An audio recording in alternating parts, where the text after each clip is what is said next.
அப்போஸ்தலர் நடபடிகள் 1ஆம் அதிகாரம் 23-24 வாசிங்க. அப்பொழுது அவர்கள் யுஸ்து என்னும் மறுநாமமுள்ள பர்சபா என்னப்பட்ட யோசேப்பும் மத்தியாவும் ஆகிய இவ்விரண்டு பேரையும் நிறுத்தி, எல்லாருடைய இருதயங்களையும் அறிந்திருக்கிற கர்த்தாவே, யூதாஸ் என்பவன் தனக்குரிய இடத்துக்குப் போகும்படி இழந்து போன இந்த ஊழியத்திலும் இந்த அப்போஸ்தல பட்டத்திலும் பங்கு பெறுவதற்காக. இப்போ யாருக்கு பதிலாக? யூதாஸுக்கு பதிலாக. அதான் ரொம்ப இம்பார்ட்டன்ட். ஆண்டவர் ஒருத்தனை செலக்ட் பண்றார். ஏன் இந்த யூதாஸுக்கு பதிலாக? நீங்க இந்த அப்போஸ்தலர் 12 பேர் இருக்காங்கல்ல, அவர் முழுவதும் ஜெபம் பண்ணி அதிகாலையில் தன்னிடத்தில் வந்தவர்களில் 12 பேரை அழைத்து அப்படின்னு இருக்கும். அப்ப நல்லா கவனிங்க. அவர் செலக்ஷன் எப்படி பண்ணியிருக்கிறார்னா, நைட் முழுக்க ஜெபம் பண்ணி தம்மிடத்தில் வந்தவர்களில் 12 பேரை அழைத்து செலக்ட் பண்ணி, அதில் அவருக்கு ஏற்கனவே 70 பேருக்கு மேலே இருக்கிறாங்க, நிறைய பேர் வந்திருக்கிறாங்க, அதில் 12 பேரை செலக்ட் பண்ணுறாரு. எப்படி இந்த 12 பேரை செலக்ட் பண்ணாருங்கிறது அது இன்னும் விசேஷம். இந்த 12 பேர் இருக்காங்களே, இவங்க ஏதோ நியூ டெஸ்ட்மெண்ட்டில் நமக்கு அப்போஸ்தலர் நினைக்கிறோம்ல, இவங்கள பற்றின மொத்த ப்ராஃபஸியும் ஓல்ட் டெஸ்ட்மெண்ட்டில் இருக்குது. இயேசு வரும்போது அவர்களுக்கு 12 பேர் அங்கே இருக்கணுன்றதுடைய அடையாளம் தான் அந்த 12 சீஷர்கள், 12 கோத்திரத்துக்கான 12 கல் யோர்தானில் வைப்பார். நீங்கள் பார்த்துருப்பீங்கன்னு நினைக்கிறேன். அவர்கள் உடன்படிக்கை பெட்டி எடுத்துகிட்டு போகும்போது அப்படியே நான் சொல்கிறத நீங்கள் ஒரு ஆவிக்குரிய விதத்தில் யோசித்து பாருங்கள். எவ்வளோ ஒரு காட்ஸ் பிளான் தெரியும் பாருங்க. பெட்டி எடுத்துகிட்டு வராங்க. இவங்க யோர்தானில் கால் வச்ச உடனே என்ன ஆகுது? தண்ணி பின்னிட்டு போகுது. அடையாளமாக 12 கல் வைக்க சொல்கிறாங்க. 12 கோத்திரம் கரெக்டாக அது அப்படி தான் சொல்லுது. 12 கோத்திரத்துக்கு அடையாளமாக 12 கல். இப்போ இவங்க யோர்தானுக்குள்ளே வந்தாச்சு. உடன்படிக்கை பெட்டிங்கிறது இயேசு கிறிஸ்து.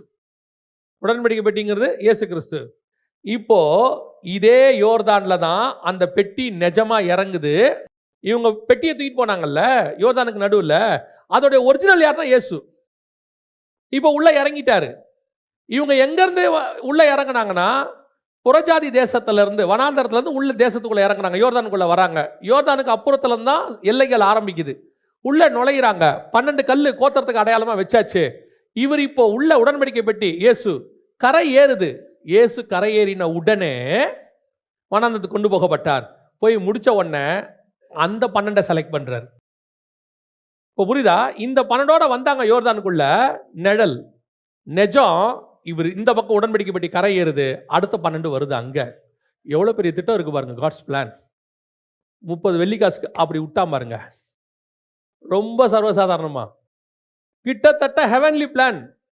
இந்த 12 பேருங்கிறது ஏதோ சும்மா பூமியில் கர்த்தர் செலக்ட் பண்ணி பூமியில் அப்போஸ்தலரா இருக்கக்கூடிய பேர் மட்டும் இல்லை. அதான் ரொம்ப முக்கியம். வாசிங்க வெளிப்படுத்தின விசேஷம் 21ஆம் அதிகாரம் 13-14 வாசிங்க. வாசல்களின் அருகே 12 தூதர்கள் இருந்தார்கள்.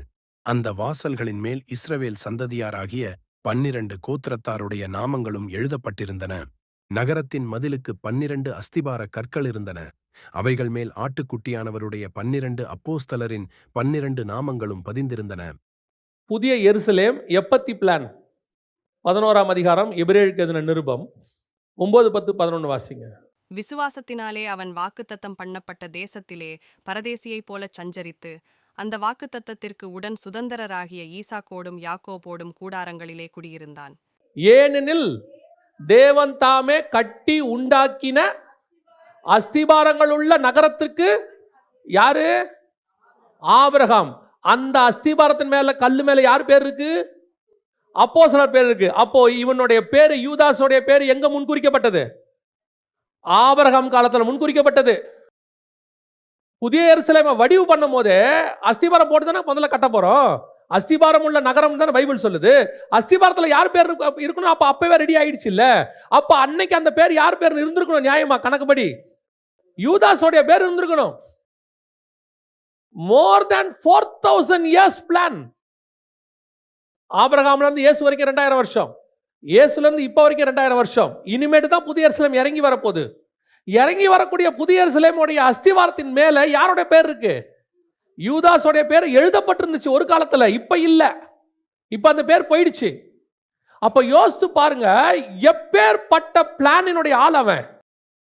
எவ்வளவு பெரிய திட்டம் அவன் மேல இருந்திருக்கு. ஹெவனுடைய பிளான். ஹெவன் சூஸ் பண்ணியிருக்கேன். நான் நீங்கள் புதிய எருசலேமை சாதாரணமாக எடுத்துக்கக்கூடாது. இந்த பூமி மாதிரி இன்னொரு கேலக்ஸி அது. இந்த பூமி உருண்டை, வரப்போகிற கேலக்ஸி சதுரம். இது அஸ்திவாரம் இல்லாமல் அந்த இடத்துல தொங்குது. அது அஸ்திவாரம் உள்ள நகரம். இது பகல் இரவு இருக்குது, அதுக்கு பகல் இரவு கிடையாது. இதுக்கு சூரியன் சந்திரன் இருக்குது, அதுக்கு சூரியன் சந்திரன் கிடையாது. எல்லாமே வேறொரு நியூ கேலக்ஸி. இப்போ இந்த பூமியினுடைய அஸ்திவாரம் இல்லாமல் இருக்க போது இந்த பூமியினுடைய ராஜா இயேசு கிறிஸ்து. ஆனால் அங்கே பார்த்தீங்கன்னா அதோடைய அஸ்திவாரமே அப்போஸ்தலர்கள். அது சர்ச்சுக்கான அடையாளம்னு வச்சுக்கோங்க, மணவாட்டி சபைக்கான ஒரு அடையாளம். ஆனால் ஒரு நகரம் லிட்டரலாக இருக்கு. அப்போ 4000 வருஷத்துக்கு முன்னாடி இப்படி ஒரு கேலக்ஸி உருவாக்க போகிறோம். அந்த கேலக்ஸியோடைய அந்த ஒரு காரியத்தினுடைய மிக முக்கியமான அஸ்திவாரம் 12 பேர் மேல் தான் செய்ய போகிறோம். அந்த 12 பேருடைய பேர் அதில் எழுத போகிறோம். அதில் ஒரு பேர் யூதாஸ். எப்பேற்பட்ட திட்டம் பாருங்க. இவர் யார் யூதாஸ்? கணக்கு எடுத்துக்கோங்க, இந்த 12 பேர் எடுத்துக்கோங்க. யாரு?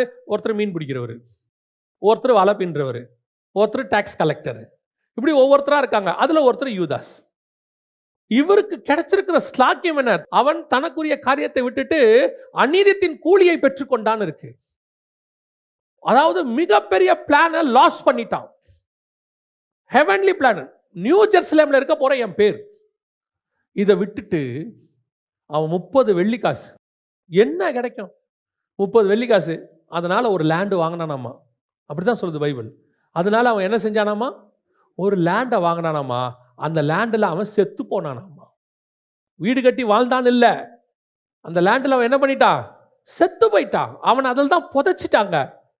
அவன் 30 வெள்ளிக்காசு வாங்கினதும் நஷ்டம், அதில் வாழவும் இல்லை, செத்தும் போயிட்டான். அதை விட அவன் இழந்தது என்னன்னு பார்த்தீங்கன்னா ஹெவன்லி பிளான், நித்தியம், எட்டர்னல் கேலக்சியில் என் பேர். எப்பேற்பட்டதான ஸ்லாக்கியம் பாருங்க. இதுதான் இன்னைக்கு அநேகர் தங்களுக்கு உள்ள மேன்மையை, கர்த்தர் தனக்கு வச்சிருக்கிற திட்டத்தை எவ்வளவு, அதாவது நீங்கள் அப்போஸ்தலரை எடுத்துக்கோங்க, கர்த்தர் அவங்கள அழைச்ச அழைப்பு டிஃபரெண்ட். அதே மாதிரி அவங்ககிட்ட கொடுத்த வல்லமைகள் அதிகம். சகல பிசாசுகளையும் துரத்த, வியாதிகளை சுகமாக்க, நீ மன்னிக்கிறது மன்னிக்கப்படும். அப்படிதான் ஆண்டவர் சொன்னார். நீங்கள் மன்னிக்கிறது மன்னிக்கப்படும். சகல அதிகாரத்தையும் கையில் கொடுத்தாரு.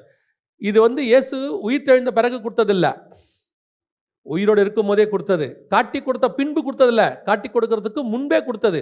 அப்போதான் 2 பேரை அனுப்பி வச்சாரு. 2 பேரா போறாங்க, போய் அற்புத அடையாளங்கள் செய்கிறாங்க. என்ன சொன்னாங்க? உம்முடைய நாமத்தினால பிசாசுகள் ஓடுது, எல்லாம் நடக்குது. சந்தோஷமாய் சொன்னார்கள். ஏன் சொன்னாரு? சாத்தானானவன் வானத்திலிருந்து விழுத்தப்பட்டதை நான் பார்த்தேன்னு சொல்றாரு. அப்பேற்பட்ட மினிஸ்ட்ரி பண்ண ஒரு ஆளு, ஹெவன்லி சூஸ், மோர் தென் 4000 years பிளான். ஒரு 30 வெள்ளிக்காசு, 30 வெள்ளிக்காசு, வேலை முடிஞ்சு. இன்னைக்கு இதுதான் நம்ம அத்தனை பேருடைய வீழ்ச்சி. சின்ன காரியம், ஒரு சின்ன காரியம் எல்லாத்தையும் க்ளோஸ் பண்ணி முடிச்சிடுது, எல்லாத்தையும். ஆனால் அதில் ஒரு பெரிய கொடுமையான ஒரு விஷயம் என்னன்னு கேட்டிங்கன்னா, இந்த மாதிரி இவன் தான் லாஸ் பண்ணானா நிறைய பேர் லாஸ் பண்ணியிருக்கிறாங்க. இப்போ பேதுரு மறுதளிச்சுட்டு போயிட்டாரு. பேதுரு என்ன பண்ணிட்டாரு? மறுதளிச்சுட்டு போயிட்டாரு. இவன் ஒரு தடவை தான் இயேசுவை விட்டுவிட்டு போனான், அதுக்கப்புறம் வரவே இல்லை. பேதுரு 5 தடவை, பேதுரு கணக்குப்படி பார்த்தீங்கன்னா பேதுரு 5 தடவை. முதல்ல அந்திரேயா கூட்டிகிட்டு வருவார், கூட்டிகிட்டு வந்தோடனே இவர் திரும்பி போயிடுவார். அதுக்கப்புறம் இயேசு போய் கெனசரேத்து கடலுக்கிட்ட 2வது தடவை மீனை பிடிச்சி கூட்டிகிட்டு வருவார். நான் சொல்கிறது கரெக்ட் தானே? கூட்டிகிட்டு வருவார். அதற்கு பிறகு இயேசு சொல்லும் போதே, உயிரோடு இருக்கும் போதே மறுதளிச்சுட்டு போயிடுவார். இப்போ இயேசு திருப்பி வர சொல்லுவார் இவரை. அது 3வது தடவை. 4வது இயேசு உயிர் தெழுந்த போது அந்த இடப்பட்ட கேப்பில் மீன் பிடிக்க போகிறேன்னு போயிடுவார். அது 4வது. அதுக்கப்புறம் மினிஸ்ட்ரியில் அந்த ஒரு துப்பட்டால எல்லாத்தையும் சாப்பிட சொல்லுவார், கொர்னேலியஸ் வீட்டுக்கு போகிறதுக்கு முன்னாடி. ஆனால் அந்த தரிசனம் எப்படி முடியும் பாருங்க. பேதுரு சாப்பிட்டான்னு முடியாது, துப்பட்டா எடுத்துக்கொள்ளப்பட்டதுன்னு இருக்கும். இது 5வது தடவை. 5 தடவை போயிடுச்சு. ஆனால் 5 தடவையும் போயிட்டு வந்துடுவார். ஆனால் இவன் ஒரே தடவை தான் போனான், வரவே இல்லை. ஒரே ஒரு ரீசன் தான். 5 தடவையும் அவன் போனான், திருப்பி இயேசுக்கிட்ட மன்னிப்பு கேட்டுருவான், திருப்பி ஒப்புரவாயிருவான். ஒரு தடவைக்கு 5 தடவை மன்னிச்சிட்டாரு. இவன் ஒரு தடவை தான் போனான், அதை அவனா சுயமாக சரி பண்ணுறதுக்கு பிரதான ஆசாரியன்கிட்ட போயிட்டான் யூதாஸ். வரவே இல்லை. பல நேரங்களிலே நாம் இந்த மாதிரி திட்டங்களை இழக்கிறதுக்கான வாய்ப்புகள் வருது. நம்ம பின்னாடி போகிறோம், சில காரியங்களை மீன் பிடிக்க போகிற மாதிரி போயிடுறோம். கர்த்தர் திருப்பி கூப்பிடுறாரு, வந்துருங்க, ஆனா அந்த திட்டத்தை செஞ்சிடுங்க. ஏன்னா உங்க மேல வச்சிருக்கிற திட்டம் சாதாரணமானதல்ல, அசாதாரணமானது. அது உங்களுக்குரியது. ஒருவேளை இப்ப தெரியாது. இப்ப யோசிச்சு பாருங்க, உங்களுக்கு எனக்கு வச்சிருக்கிற திட்டம் எப்பேற்பட்டதா? பைபிள் சொல்லுது, ஜீவ புஸ்தகத்துல பேர் எழுதியிருக்கிறார் ஆண்டவர். Heavenly book. நான் எப்பவுமே ஒரு காரியத்தை சாரல் நவரோஜ் அம்மாவை நினச்சி பார்ப்பேன். எனக்கு அவங்கள ரொம்ப பிடிக்கும். நினச்சி பார்ப்பேன். அவங்களுடைய பாட்டை அடிக்கடி ஒரு பாட்டில் ஒரு விஷயம் சொல்லுவாங்க சாரல் நவரோஜ் அம்மா. பறந்து புறா போல் சிறகடித்து பாடி சென்றோர் நாள் இளைப்பாறுவேன், பரலோக வாசல் பரம சீயோன் பூரித்து என்னை வரவேற்குமே. அந்த அம்மாவுடைய ஆசை அது, அவங்களுடைய இஷ்டம். நான் போவேன், பரலோகம் என்ன செய்யும்? பூரித்து என்னை வரவேற்கும். வாங்க சாரல் நவரோஜின்னு கூப்பிடுமா உள்ள. சரி, இது இப்படி இருக்குமா, இப்படி நடக்குமா அப்படின்னு சொல்லி யோசித்த போது, ஒரு நாள் போய் சாத்தான் வந்து நிற்கிறான் எல்லாருக்கும் நடுவுலையும். ஆண்டவர் கேட்குறாரு. இப்போ ஆண்டவர் பரலோகத்தில் பேசுகிறாருன்னா பரலோகம் எப்படி பார்க்கும்? ஒரு சீஃப் பேசுகிறாரு, ஏஞ்சி பேசும்போது டோட்டல் சபையும் எப்படி இருக்கும்? உன்னிப்பாக கவனிக்கும்ல. அவர் கேட்குறாரு, யோபுவின் மேல் கண் வைத்தாயோ அப்படின்னு கேட்குறாரு. இப்போ டோட்டல் தூதர்களும், நான் வந்து நம்ம மைண்டில் சொல்கிறேன், டோட்டல் தூதர்களும் யாரா யோபு, யாரை பற்றியோ பேசுகிறாரு இவர், யோபுன்றாரு. இவரே கேட்குறாரு, அவங்க கூட சொல்லலை, கண் வைத்தாயோ அப்படின்றாரு. அப்படி கீழே எட்டி பார்த்தா யோபு இருப்பார், தெரியும். ரைட்டு. ரெண்டாவது ட்ரிப் வராப்புல, என்னாச்சு யோபு மேட்ரு பார்த்தல, நீ என்ன பண்ணியோ ஒன்று. இப்போ பார்க்குறான், பெரிய ஆள் போடுறா யோபு, சமடா, ஆண்டவரே அவனை பற்றி சாட்சி கொடுக்குறாரு, எல்லாம் முடிஞ்சிருச்சு.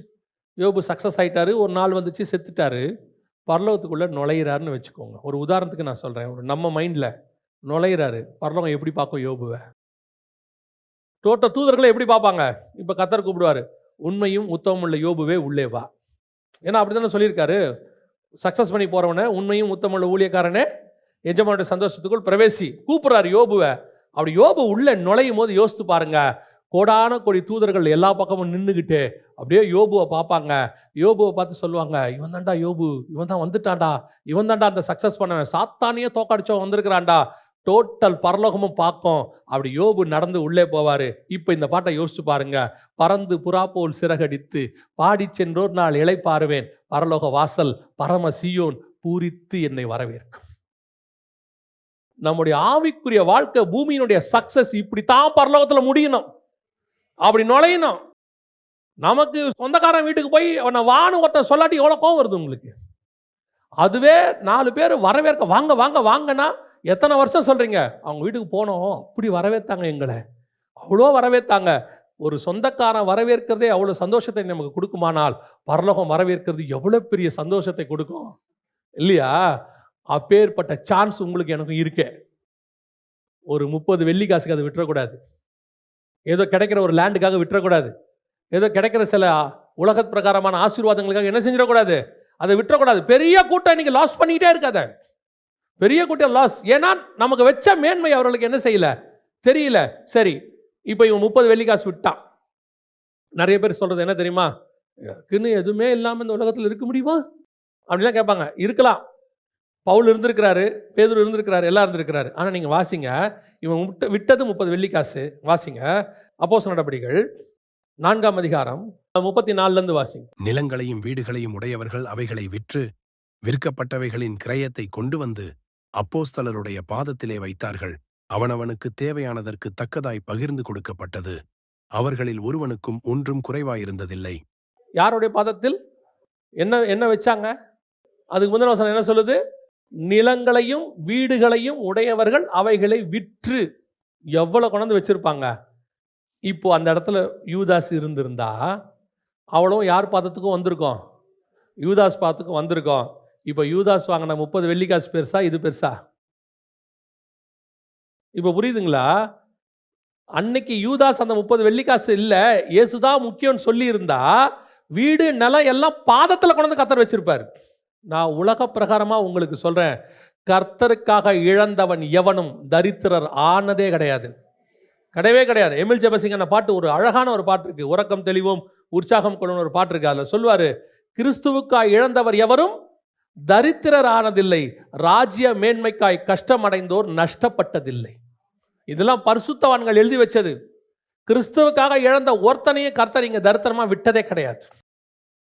ஆனா விட வேண்டியதை நீங்க விட்டுத்தான் ஆகணும். சாக்ரிஃபைஸ் இல்லாமல் இங்க ஆசீர்வாதம் கிடையாது. நான் விடவும் மாட்டேன், அதையும் வச்சுப்பேன். கர்த்தர் நல்லவர், கொடுப்பார் கொடுப்பார் கொடுப்பார்.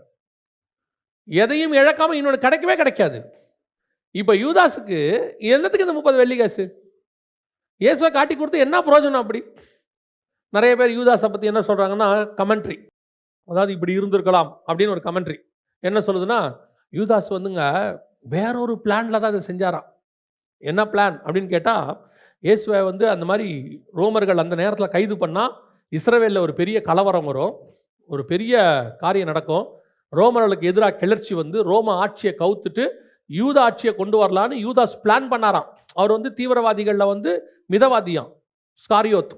அதனால தான் அப்படி பிளான் பண்ணி இயேசுவை காட்டி கொடுத்தாருன்னு யூதாஸுக்கு சப்பக்கட்டு கட்டுற ஒரு குரூப் இருக்கீங்க. நான் எப்பவுமே சொல்வேன், கமெண்ட்ரி என்பது நீங்கள் எழுதுவது, பைபிள் என்பது பரிசுத்த ஆவியானவர் எழுதுவது. பரிசுத்த ஆவியானவர் அவன் பணத்தாசைக்காரன்னு சொல்லுது, அவன் பணத்தாசைக்காரன் தான், வேலை முடிஞ்சு. அது என்ன சைடில் அவனுக்கு ஒரு முட்டு கொடுக்கறது? அவன் திருடன்னு பைபிள் சொல்லுது, அவன் திருடன் தான், அவ்வளோதான், வேலை முடிஞ்சு. 30 வெள்ளிக்காசுக்கு அவன் காட்டி கொடுத்து பொருளாசைக்காரை உடையவனாக செத்து போனானே. ஆனால் அதை செய்யாமல் இருந்திருந்தால் எவ்வளோ பெரிய விஷயம் அவன் பாதத்துக்கு கீழே வந்திருக்கும். அதற்கு பிறகு புதிய எருசலேமில் அவன் பேர் வந்து ஜாயின் ஆகியிருக்கும். இன்னைக்கு நம்ம எத்தனை பேர் நமக்கு வைத்தப்பட்டதான திட்டத்தை இழந்து கொண்டு இருக்கிறோம்? கர்த்தர் வச்ச எவ்வளோ பெரிய விஷயம். இதில் என்ன ஒரு பெரிய ஒரு காரியத்தை நான் சொல்லிவிட்டு முடிக்கிறேன், நல்லா கவனிங்க. ஒரு மிக முக்கியமாக நீங்கள் தெரிந்து கொள்ள வேண்டிய ஒரு விஷயம், கர்த்தர் நமக்கு வச்சிருக்கிற ஹெவன்லி பிளான் இருக்குல்ல, அதோடைய ரிசல்ட்டை நம்மக்கிட்ட சொல்லணுன்ற அவசியம் கர்த்தருக்கு கிடையவே கிடையாது. இப்போ என்ன செய்யணும் மட்டும் சொன்னால் மட்டும் போதும். பொதுவாக இராணுவத்தில் போய் பார்த்தீங்கன்னா கமாண்ட் தான் கொடுப்பாங்க, ஷூட், ஹைட், ரன், இவ்வளோ தான் சொல்லுவாங்க. ஒய்ன்னு நீங்கள் கேட்கக்கூடாது. ஒய்ங்கிற கேள்வி உங்ககிட்ட இல்லை, இராணுவத்தில் கிடையாது, போலீஸில் கிடையாது, எதுலையுமே கிடையாது. இப்போ டாக்டர் சொல்கிறாங்க, உங்கள் சுப்பீரியர்ஸோடைய ஆர்டர்ஸ்க்கு நீங்கள் என்ன செய்யணும்? கீழ்ப்படியணும், அவ்வளோதான். நீங்கள் ஒய்ன்ற கேள்வி உங்களுக்கு கிடையவே கிடையாது. இந்த மாதிரி மிலிட்ரியில் கிடையாது, போலீஸில் கிடையாதுன்னா ஹெவன்லி கிங்டமில் எப்படி இருக்கும்? ஹெவன்லி கிங்டம் நீங்கள் கேட்கவே முடியாது, ஒய்ன்னு கேட்க முடியாது. ஏன் ஆண்டவரை நான் ஏன் இப்படி பண்ணணும், ஏன் விடணும்? ஆண்டவர் சொன்னால் போனா போ, செய்னா செய். ஆனால் முடிவு அபிருதமாக இருக்கும். புதிய எருசலேமில் அந்த அஸ்திவாரத்துக்கு பேரை எழுதிட்டாராம். எவ்வளோ பெரிய ஆசீர்வாதம் பாருங்க. நான் நினைக்கிறேன், இது என்னுடைய பவுல் சொல்கிறாரல்ல, இது கர்த்தரை அல்ல நானே உங்களுக்கு சொல்லுகிறேன் அப்படிம்பார் கொரிந்தியர்கள் எழுதும்போது. அந்த மாதிரி இதை நான் நினைக்கிறது என்னென்னா, இந்த 12வது அப்போஸ்தலனை செலக்ட் பண்ணாங்கல்ல, 12வது அப்போஸ்தலனை செலக்ட் பண்ணாங்க தெரியுமா? மத்தேயாஸ் பேருக்கு போட்டு வந்துச்சுன்னு சொல்லி 1ஆம் அதிகாரம் அப்போஸ்தலர் படிக்கையில் வருது இல்லை இல்லையா? ஆனால் சீட்டு மத்தேயாஸ் பேருக்கு விழுந்ததுன்னு தான் இருக்கு. கர்த்தர் திருவுளம் பற்றினார், ஆவியானவர் சொன்னார் நாங்கள் இல்லவே இல்லை. ரெண்டாவது, இவங்களை கர்த்தர் சூஸ் பண்ணவும் சொல்லலை. ஆண்டவர் அந்த மாதிரி எதுவுமே இவங்ககிட்ட சொல்லலை. இவங்களா ஜோம் பண்ணுறாங்க, ஆண்டவரே எங்களுக்கு காண்பித்தருளும். சீட்டு மத்தேயாஸ் பேருக்கு விழுந்தது, அவ்வளோதான். இப்போ நீங்கள் பாருங்கள், பவுலையும் பர்னபாவையும் செலக்ட் பண்ணும்போது வசனம் சொல்லுது, ஆவியானவர் திருவுளம் பற்றினார் அப்படின்னு இருக்கு. அப்படி தானே இருக்குது, திருவுளம் பற்றி. அதே மாதிரி அனனியா கிட்ட சொல்லும்போது, அவனை இந்த ஊழியத்துக்கு நீ வேறு, அவன் இன்ன பாடுகள் பட வேண்டும் என்று நிர்ணயித்திருக்கிறேன். காட் என்ன செய்கிறார் அந்த இடத்துல? ஒரு அக்னாலஜ்மெண்ட் கொடுக்குறாரு. ஆனால் இங்கே மத்தியாயசை செலக்ட் பண்ணும்போது அக்னாலஜ்மெண்ட்டே இல்லை, எந்த அக்னாலஜ்மெண்ட்டுமே கிடையாது. சீட்டு விழுந்தது, இவ்வளோதான் இருக்குது. என்னுடைய கணிப்பு, அந்த இடத்திற்கு கர்த்தர் யாரை கொண்டு வந்திருக்கிறாருன்னா, இவங்க 2 பேரும் இல்லை. ஆஸ் பர் பைபிள் இவங்களை அக்னாலஜ்மெண்ட்டே இல்லை. யாராக இருக்கணும்னா, அடுத்த அப்போஸ்தலனை செலக்ட் பண்ணது பவுலை தான் கர்த்தர் செலக்ட் பண்ணார். பவுலை தான் செலக்ட் பண்ணியிருக்கிறார். அவனே சொல்கிறான், வாசிங்க அந்த வசனத்தை வாசிங்க. நான் அப்போஸ்தலர் எல்லாவரிலும் சிறியவனாக இருக்கிறேன். அப்போ இவன் தான் லாஸ்ட், எல்லாருக்கும் சிறியவன், கடைசியாக செலக்ட் பண்ணப்பட்டவன் அர்த்தம். எல்லாரிலும் செலக்ட் பண்ணப்பட்டாச்சு. 12th person கொண்டாந்துட்டார். இப்போ யோசிச்சு பாருங்க, ஒரு விஷயத்தை நல்லா கவனிங்க. இந்த அப்போஸ்தலர் ஊழியத்தை விடுறதுக்கு யூதாஸ் வாங்கினது 30 வெள்ளிக்காசு, சரியா? அவன் விட்டுட்டான். அந்த அப்போஸ்தலர் ஊழியத்தை வாங்கிறதுக்கு பவுல் எல்லாத்தையும் விட்டுட்டான். ஏன்னா அந்த பட்டத்தினுடைய மேன்மை யூதாஸுக்கு தெரியவில்லை, அந்த பட்டத்தினுடைய மேன்மை பவுலுக்கு தெரிகிறது. பல நேரங்களில் ஈஸியாக கிடைச்ச விஷயத்த சிலர் சொல்லுவாங்கல்ல, என்ன விலை கொடுத்தா அந்த இடத்த வாங்கிடுங்கம்பா. சிலர் சொல்லுவாங்க நாளைக்கு அந்த இடம் செம்ம ரேட் போகுங்க, அவங்க பரவாயில்ல 1-2 எக்ஸ்ட்ரானாலும் பரவாயில்ல, அந்த இடத்த என்ன செஞ்சிருங்க வாங்கிடுங்கன்னு ஏன் சொல்கிறான்னா, அதோட வேல்யூ தெரிஞ்சவன் அதை சொல்லுவான். அதோட வேல்யூ தெரிஞ்சவன். இவன் வேல்யூ தெரியாதவன் 30 வெள்ளிக்காசு ஜஸ்ட் லைக் தட். நாங்கள் எப்போ அடிக்கடி பேசும்போது சொல்லுவோம், ஆதாமுக்கு மட்டும் அந்த பழம் சாப்பிட்றதுக்கு முன்னாடி, வாயில் வைக்கிறதுக்கு முன்னாடி பக்கத்தில் ஒரு எல்இடி ஸ்க்ரீன், இதை சாப்பிட்ட இதெல்லாம் நடக்கும்னு ஒரு 1/2 மணி நேரம் படம் ஓடி இருந்துச்சுன்னா ஆதாம் என்ன பண்ணியிருப்பாரு? மரத்தையே வெட்டியிருப்பாரு. இந்த மரமே தேவையில்லை, விட்டு தள்ளுறான். ஏன்னா அவருக்கு நான் சாப்பிட போகிற பழத்தினுடைய விளைவு தெரியாது. அவருக்கு இவ்வளோ பெரிய நாசத்தை அதை உண்டாக்குன்னு அவருக்கு தெரியல. ஜனங்கள் இவ்வளோ நாசமாக போயிடுவாங்க, நான் ஒரு ஆள் சாப்பிட்றது இல்லைன்னு அவருக்கு தெரியல, சாப்பிட்டாரு. அதே மாதிரி தான் யூதாசு 30 வெள்ளிக்காசை வாங்கும்போது புதிய எருசலேமுடைய சீன் ஒன்று ஓடிருச்சுன்னு வச்சுங்க. ஹெவன்லேருந்து பரிசுத்த நகரம் பரலோகத்தை விட்டு இறங்கி வர கண்டேன்னு இருக்கு. அப்படி ஹெவன் இறங்கி வர்றது யூதாஸ் பார்த்துருந்தான்னு வச்சுங்க, கீழே யூதாஸ்ன்ற பேர் கோல்டில் பளபளப்பாக இருந்துச்சுன்னு வச்சுங்க, 30 வெள்ளிக்காசை தூக்கி அடிச்சிருப்பான்.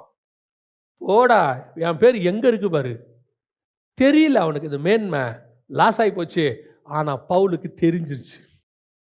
ஏன்னா அவன் முதல் தடவை சந்திக்கும் போதே, கர்த்தரை சந்திக்கும் போதே அவன் கேட்ட கேள்வி, ஆண்டவரே நான் என்ன செய்ய சித்தமாக இருக்கிறேன். அவன் கேட்டது முதல் கேள்வி, ஆண்டவரே நீர் யார்? அவர் சொன்னார், முள்ளில் உதைக்கிறது உனக்கு கடினமோ, நீ துன்பப்படுத்துகிற கர்த்தராக இயேசு நானே. அடுத்த கேள்வி, நான் என்ன செய்ய. அவன் அங்கேயே மினிஸ்ட்ரியை ஸ்டார்ட் பண்ணிட்டான். அங்கேயே ஸ்டார்ட் பண்ணிட்டான். ஏன்னா அவனுக்கு அந்த மேன்மை தெரிஞ்சிருச்சு. உயிர்த்தெழுந்த இயேசு டைரக்டாக சந்திக்க நம்மளை வந்துட்டார், நம்மளை கூப்பிடுறாரு. ஏதோ ஒரு பெரிய பிளான் இருக்கே. அடுத்த கேள்வி கேட்டான், கர்த்தாவே நான் என்ன செய்ய சித்தமாக இருக்கிறேன். இப்போ சொன்னார், நீ தாண்டா டோட்டல் 2000 வருஷம் உலகத்தையே காப்பாற்ற போகிற பைபிளை எழுத வேண்டியவன், நீ தான் வா. அவ்வளோதான். இன்னைக்கு நம்ம ஒவ்வொருத்தர் மேலேயும் கர்த்தர் அப்படி ஒரு பிளான். ஏன்னா எப்பவும் சொல்லுவேன், பிசாசு ஒன்றுமே ஃப்ரீயாக கொடுக்க மாட்டான். அவன் ரட்சிப்புக்கே இயேசுநாதர்கிட்ட விலை வாங்கியிருக்கிறான். அவன் ஃப்ரீயாக கொடுப்பானே? ஒரு கடைக்கு போனோன்னு உங்களுக்கு 100 ரூபா எக்ஸ்ட்ரா கொடுத்துட்டாங்க, நீங்கள் சந்தோஷமாக மடித்து வச்சிங்கல்ல, அந்த 100 ரூபா எக்ஸ்ட்ரான்னு தெரிஞ்சு மடிச்சிங்கல்ல, அங்கவே உங்களோட பிளான் முடிஞ்சு போச்சு. உங்களை பிசாசு 30 வெள்ளிக்காசில் இல்லை 100 ரூபாயில க்ளோஸ் பண்ணிட்டான். நிஜம். அதான் உங்களுக்கு வச்ச டெஸ்ட்டு. கொஞ்சம் பேர் பாருங்கள், இப்போ ஏதோ ஒன்று வாங்கின உடனே 2 எக்ஸ்ட்ரா போட்டுருவாங்க.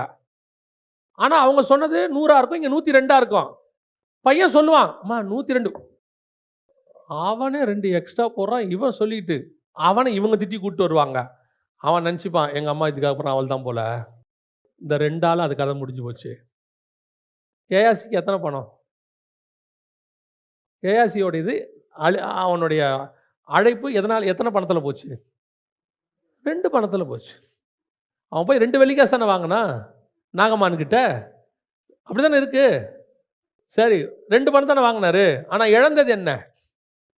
எலியா கிட்ட எலிசா கிட்ட இப்போ என்ன இருக்கு? 2 பணம் இருக்கு. இப்போ கேஆசிக்கு என்ன வந்திருக்கோம்? 4 மடங்கு வந்திருக்கோம். இவன் அவங்ககிட்ட எலிசா கிட்ட, உங்ககிட்ட இருக்கிறது 2 மடங்கு எனக்கு கொடுன்னு வாங்கியிருந்தா எலியாவை விட 4 மடங்கு வல்லமை வந்த தீர்க்கதரிசியாக கேஆசி மாறி இருக்கணும். 2 பணம் க்ளோஸ், வேலை முடிஞ்சிருச்சு. இன்றைக்கி நம்ம எல்லாருடைய அழைப்பும் அப்படிப்பட்டதான மேன்மையுடையது. கர்த்தர் யாரையும் இங்கே சும்மா அழைக்கலை. கேயாசி ஆசாரியனாய் அழைக்கப்பட்டவன். நீங்களும் நானும் ராஜாக்களும் ஆசாரியருமாய் அழைக்கப்பட்டவர்கள். அவ்வளோ பெரிய மகத்துவம் நம்ம மேலே கர்த்தர் வச்சிருக்கிறாரு. இன்றைக்கி நம்மக்கிட்ட சில காரியங்கள் இருக்குது. சில காரியங்களை கர்த்தர் விட சொல்கிறாரு. சில காரியங்களை பிசாசை ட்ராப்பை வைக்கிறான். சில காரியங்களில் 30 வெள்ளிக்காசு கிடைக்குது. சில காரியங்கள் உங்களுக்கு டைவர்ட் பண்ண பார்க்குறான். தைரியமாக சொல்லணும், எனக்கு இது வேண்டாம், இது தேவை இல்லை, இது எனக்குரியது அல்ல. ஏன்?